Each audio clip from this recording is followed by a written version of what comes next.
has long been a preferred destination for GCCs, Global Capability Centers, but a technological revolution is reshaping this landscape in unprecedented ways. As we look towards 2025 and beyond, emerging technologies are not just enhancing existing operations but fundamentally transforming how GCCs function and deliver value. Hello, everyone. Welcome to Analytics Insight podcast, where we talk about the ever evolving tech space. And I'm your host, Priya Dayalani. Now, in the dynamic landscape of global business, GCCs are emerging as catalysts for technological transformation. By embracing AI, ML, and data analytics, GCCs are not just streamlining processes but are also becoming incubators for innovation. The integration of AI allows for the automation of mundane tasks and augmentation of human capabilities, leading to increased efficiency and accuracy. Now, joining us today is Subish Ram, Digital Products and Services Leader, Enabling Services, Global Delivery Services at EY. Hi, Subish, how are you doing? Hi, Priya. I'm very well. Thank you. How are you? Great. I'm doing good too, Subish. Thank you. It's a pleasure to have you with us on a podcast today. And we are definitely going to, dive deep into a very interesting topic today, which where we're talking about the GCCs and the role of AI and different technologies and how we are probably going to see the future evolving in the coming years. But before we dive deeper into it, of course, I and our listeners very well know about EY, but if you could still brief us about the organization, what exactly the Global Delivery Services does and, its specialization. Sure. So, first thing, thank you for inviting me. Pleasure to be here and talking about what is a favorite topic for me. So, EY, I'm sure all of you know about EY. EY is a professional services organization. We call it one among the big four, with the other big four organizations like Deloitte, PwC, and KPMG. So, EY is called one among the big four. Now, specifically coming to the organization that I work for, it's called EY Global Delivery Services. Delivery Services, in essence, is the capability center for EY. It's a network of service delivery centers across the globe, catering to a variety of services that EY offers to our member firms and through that to our end clients, providing services ranging from technology to consulting, tax, strategy, and of course, audit and assurance related. So that's the purview of what we do. And at the Global Delivery Services, our focus is around how we provide cutting edge services through intelligent use of technologies like AI, cloud computing, and a variety of different technologies that we bring to add value, optimize on the business functions, accelerate transformation for our member firms, and through that to our end clients. All of that is what we do at EY Global Delivery Services. It's a large organization with a lot of domain expertise, a lot of collaboration that we do. We try to bring in the best of technology, people capability, all of that blended together and provide services to the regions and the member firms that EY works in. So that's what we do, and that's where we operate in. Right. Thank you for that insightful overview, and of course, that's a really great starting point to our conversation today. And it's always fascinating to understand the a core of an organization, what drives it, what sets it apart, and how it's carving a niche in a highly competitive landscape. Now, if you talk about you, Subish, you have with over 20 years of experience in technology consulting and IT strategy, you have a proven track record of delivering innovative and impactful solution for EY's internal functions, including finance, HR, procurement, and IT. So we would like to know more about you, Subish. So how has your journey been till date? Can you tell us more about your role at EY Global Delivery Services, and what are your contributions that have shaped the company till date? Sure, Priya. It's been nothing short of amazing. The journey has been really that I can always be proud about. It's been almost 18 years that I work with the firm, EY, and each of those 18 years has been a lot of learning, a lot of experience that I've gathered, a lot of challenging opportunities for me to grow and thrive as an individual, and also an opportunity for me to lead large teams, drive transformation, and do something which is very close to my heart, something that I'm very passionate about, which is being in technology, cutting edge technology and how we apply technology to help our clients. So that's what I've been doing over the last 18 years. And right now, I'm focused and I work in a group called Enablement Services within EY's Global Delivery Services. And within that, I lead a team called Digital Products and Services, which is all about how we bring the best of technologies to our corporate functions. When I say corporate functions, teams like HR, finance, procurement, so on and so forth. So that's the area that I focus on. How do we help these functions drive transformation? How do we help them adopt digital? How do we help them drive adoption of AI? How do we bring the best of technology to this team so they're able to provide the services? So that's what we've been focusing on. And within that, there's a plethora of different things that we do, right from what is the latest buzzword AI and how we bring uh, AI analytics, data-driven insights, all of those things that we do. At the same time, there's quite a lot of other things that we do, including automating processes, applying technologies like low code, deployment of solutions using Microsoft's Copilot.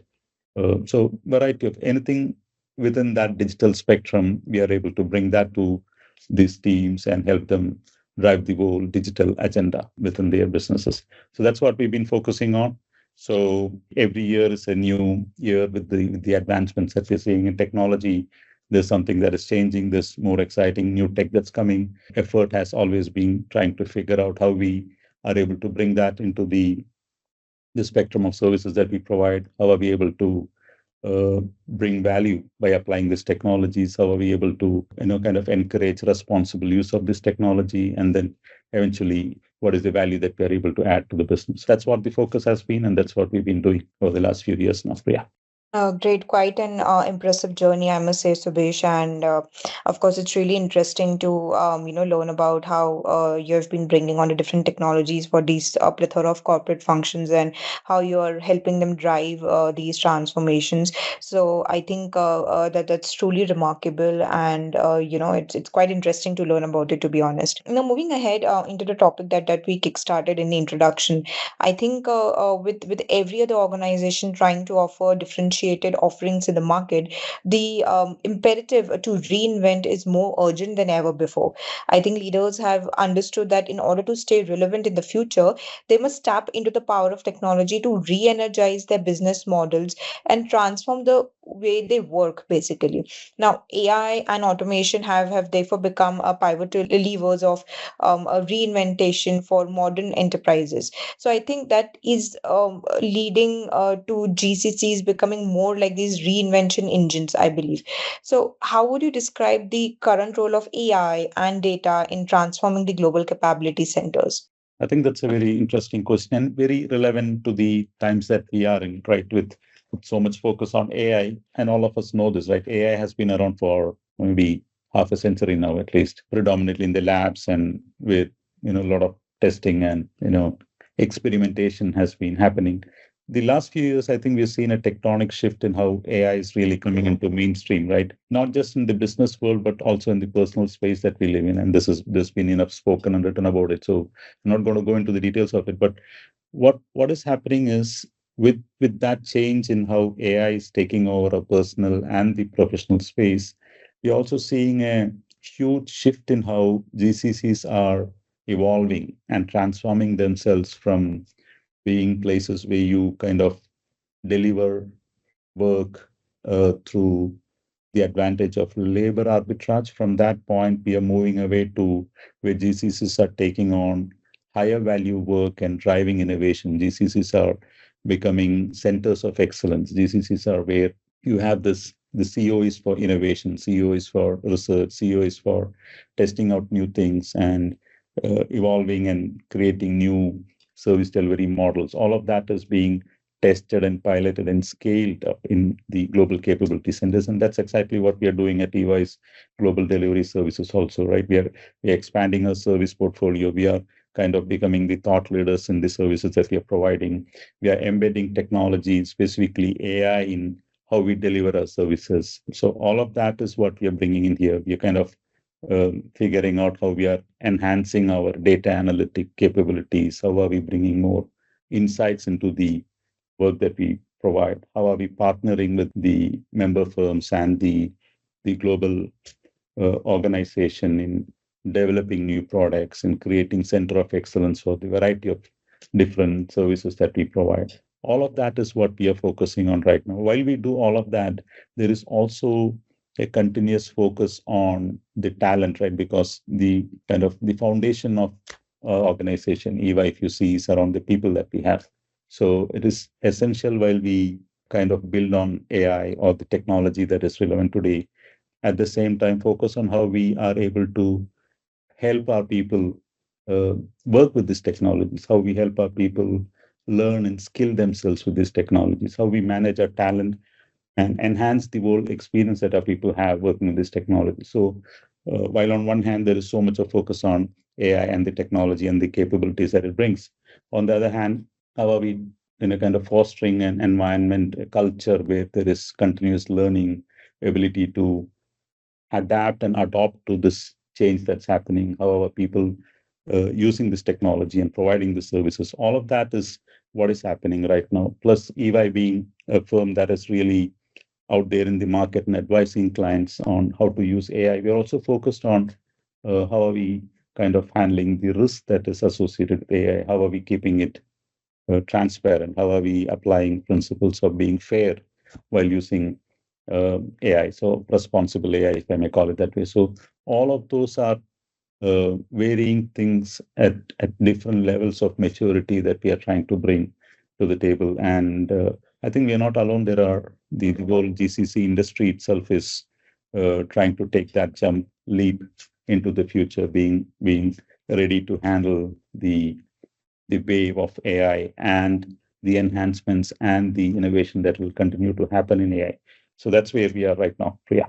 Absolutely, and I think I agree with you that this is such a timely and a critical conversation that we are having today. And you rightly mentioned about the role of different technologies, even data that are transforming GCCs today. And I think they have really evolved from being in back-end support enabler to becoming more of a strategic growth driver. And they are not just anymore offshore hubs that are just performing routine tasks. They are becoming more like innovation powerhouses. And I think we should credit that to the integration of the intelligent technologies nowadays. Now, despite the growing sophistication or the development of AI and automation, I think there are areas where human expertise remains irreplaceable.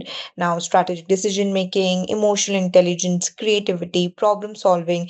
I think these are some of the core strengths that machine cannot fully replicate. Now, for example, AI can analyze a vast amounts of customer data and suggest personalized solutions, but human agents are still essential for handling sensitive customer interactions that need more empathy, and that is important for building trust. And similarly, while AI can flag potential cybersecurity threats, analysts are still needed to validate and respond to these threats with a contextual understanding that automation cannot do it alone. So how do you think that GCCs are one of the prime examples where they can balance automation and human expertise to ensure more optimal business outcomes? Sure, that's a great point. Actually, if you see, like I said earlier, humans are in the center of all of this that we do, right? In the way we adopt AI, in the way that AI is applied to the services that we offer. So humans are literally the right in the center and middle of all the action. So all solutions that we build, anything that we do, all the innovation that we do, it's keeping the people in the right in the middle of how we apply this technology. So that's a great point. And some of these technologies, for example, if you look at Copilot, I think the whole terminology itself means how do you enable technology to work and coexist along with people. So that's why, if you see the name, it's called Copilot. So it's about how we empower our people, how we provide them the right tools, the right technology, so they're able to use that effectively and bring the human element in it to be able to provide the services. So that's how I think the technology will grow, the adoption of this technology will grow, and then we'll make the best use of this technology by being able to bring our people and technology together. So that's I think is the mantra in the game, right? If we have to be successful, we need to figure out how we get our people to work with this, and more than work with this, how they're able to effectively use the technology effectively. So that has been the whole point, and with that in mind is how we build some of the solutions. For example, solutions where we create analytics, or how we create insights with large amount of data, how GenAI is able to provide human-like responses, and how people are able to use that intelligence to be able to take it forward and have meaningful conversations or meaningful, services that they're offering to the stakeholders. All of that is being done with the overall idea and intention that people are able to work, interact, and leverage these technologies. Having said that, there is also quite a lot of effort and initiative that we are taking to ensure that we are able to skill our people. If you see, EY is not a tech company per se, right? But there is quite a lot of technology that we use in the services that we offer. And for that, we need to have our people ready, skill them up, upskill them, reskill them to be able to use this technology effectively. So there's quite a lot of activities happening. There are learning initiatives internally as well as external interventions that we do. It's quite a lot of technology that we are enabling for them through licenses like Copilot and other things that we are enabling. Plus, there are solutions that we are building at a scale globally, as well as in the global delivery services for our people to use. So in every facet of the services that we offer, we see the future where AI will be embedded right in the way the solution and service offering is envisaged, and also enable our people to be able to use this technology effectively in a coordinated way. So it becomes a more seamless human mission interaction, providing a seamless service. So that's where we see this going forward, Priya, and how technology and people will coexist, and both will kind of complement each other to be able to do better than what we are doing today. That's the whole plan. Right. That's such a vital point you brought up, especially in the context of GCCs, which are, increasingly becoming the key drivers of innovation for global enterprises. And I think you rightly said that it's really important that we bring people and technology together, and we need to figure out this middle way plan where both are there together and in the same context. And I think it is not just a technical decision; it's more of a strategic one that directly influences the outcomes across the different value chains. And of course, it's a balancing act, no doubt, and getting it right often involves fostering a mindset shift. I think we need more leaders and senior leaders encouraging to embrace automation as more of a collaborator and not a competitor. And I think that's where leadership plays a very important role. So having said that, I think AI powered automated solutions are being used across multiple industries, with GCCs in India playing a pivotal role in their implementation. I think the integration of AI and data analytics has been a major catalyst in this transformation, and they are becoming they're helping GCCs transition from being cost centers to innovation driven powerhouses. So I think EY has been at the forefront of innovation. So how are you leveraging AI and data within those corporate functions to enhance efficiency? Great. So there are quite a lot of examples. There's been so much work that we've been doing in the corporate functions, be it in HR or in finance. Across all the corporate functions, there's so much focus these days on how do we make this better? How do we use data-driven insights? How do we bring more of AI into the way the services are delivered? So quite a lot of examples. For example, in finance, I think finance is a world of numbers. There's so much of number crunching that happens.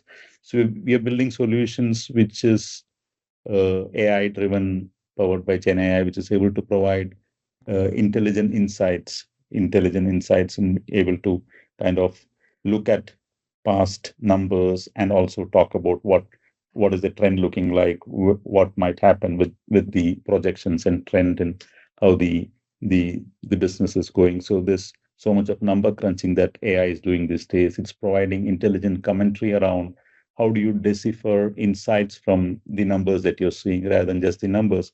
what does it make? How do you make sense of those numbers? So there's intelligence being added on top of it. In the HR world, again, there are quite a lot of examples. We are doing a lot of work in using AI for recruitment, screening of candidates, enhancing employee experience in the various activities that they do when they interface with the HR organizations. So there's so much happening there.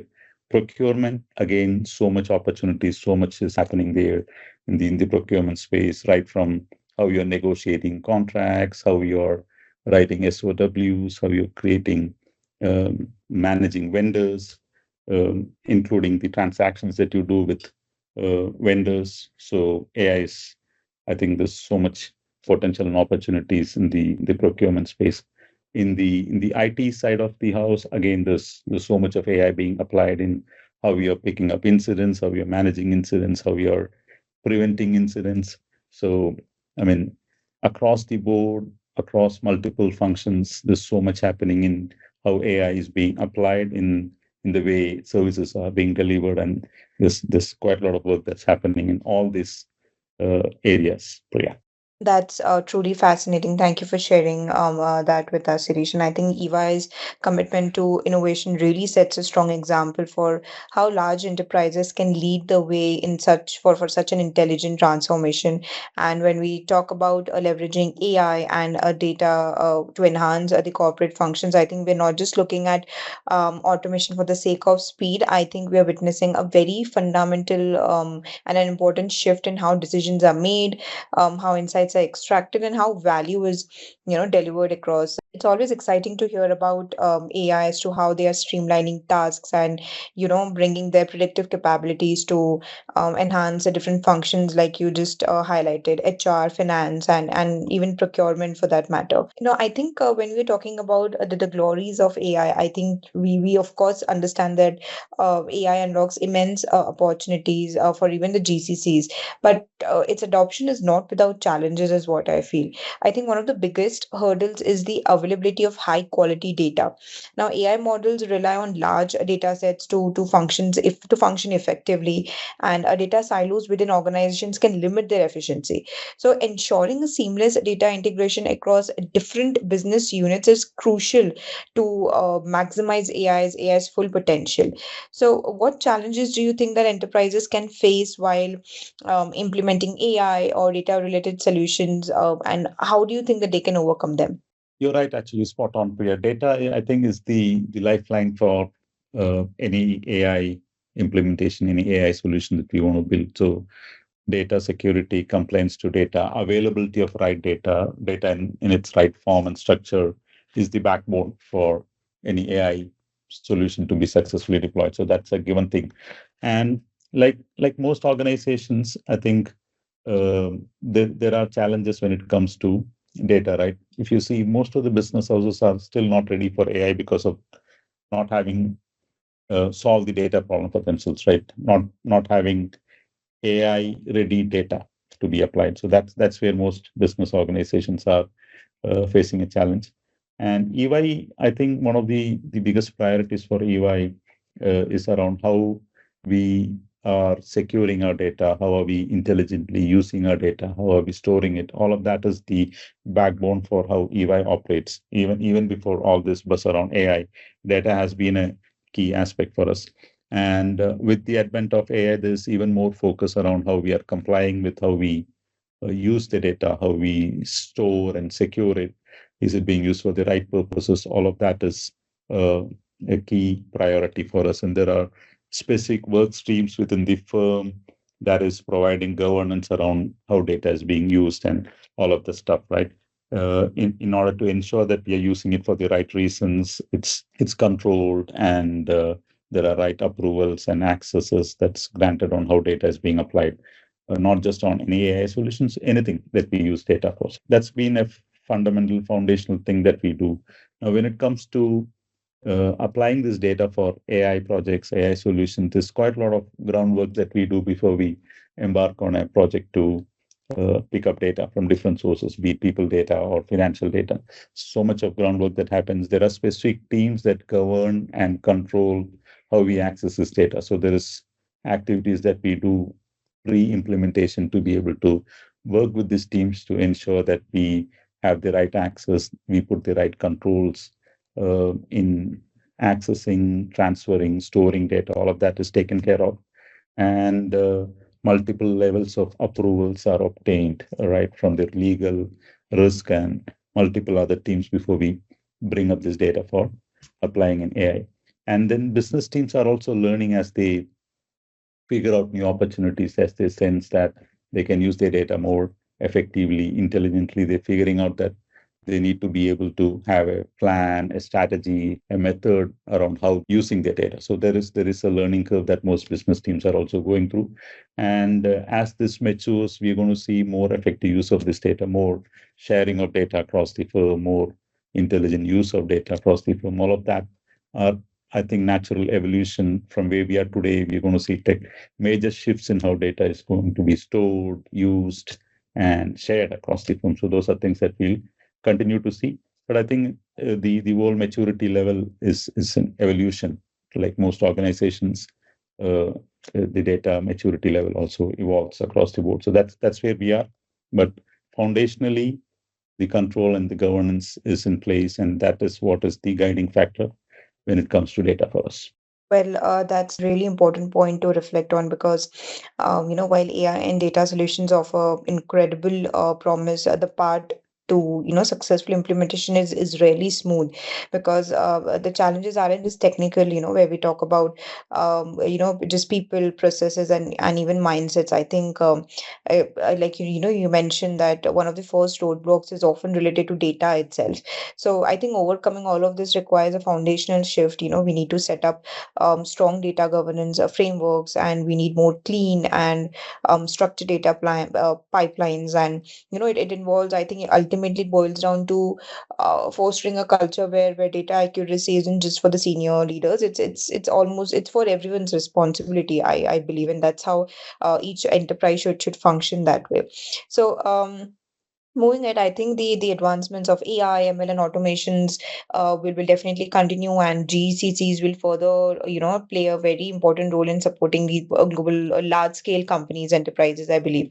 So, one last question for you, Ram. What are certain trends you think will shape the future of AI and data utilization in the GCCs or corporate functions? Yeah, it's a tough one actually. See here the pace which at which this changes is happening, how technology is evolving. It's not easy to predict a particular trend, but if you see, AI is here to stay, much profound than what we have seen in the last few years.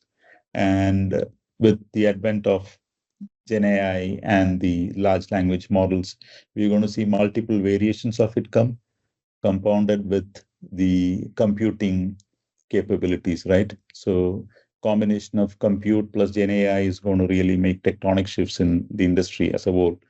And we're going to see multiple trends coming up in the industry. So we're also already talking about agentic AI and how agents, let's say digital workers, which is another way of calling agents, are going to coexist with human workers. So that's a current trend that we're seeing, and I think EY is looking at it in a big time, and we're trying to see how we apply agentic AI into many of the processes that we execute. So that's a major trend that we are seeing.